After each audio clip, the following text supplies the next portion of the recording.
En apparence, une cuisine comme celle de n'importe quel restaurant, des plaques de cuisson, des aliments et à la sortie des assiettes qui donnent envie. Pour Bibiana, qui œuvre au fourneau, la cuisine est surtout affaire de conscience. Je pense qu'en gastronomie, il y a énormément de déchets, énormément de pertes.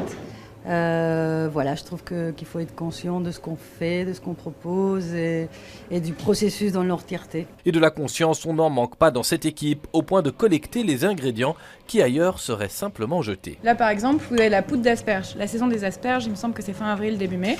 Souvent les gens ne mangent pas la partie filandreuse parce que c'est pas assez goûtu.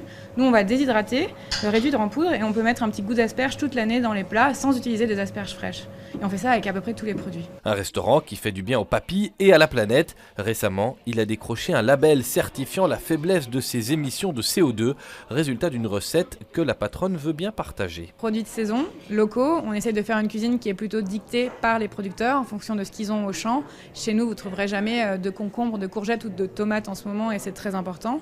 Ensuite, on va, pour justement l'empreinte carbone, on va réduire la part des viandes émettrices de carbone, tout ce qui est bœuf, bébés animaux, etc. Ces choix que chacun peut faire au quotidien et dont ici on fait une règle absolue et assumée. On est un peu idéaliste et on aimerait toujours aller plus loin. On fait ce qu'on peut aujourd'hui selon les législations aussi avec lesquelles on opère. Il y a les règles de l'AFSCA et tout ça. Et après, nous, notre rêve, ce serait d'avoir un restaurant avec sa ferme intégrée, mais on a aussi des barrières financières comme tout le monde. Ouvert il y a un an, le restaurant emploie aujourd'hui ses 2 associés à temps plein et 2 personnes à mi-temps. La preuve que le modèle tient aussi sur le plan financier.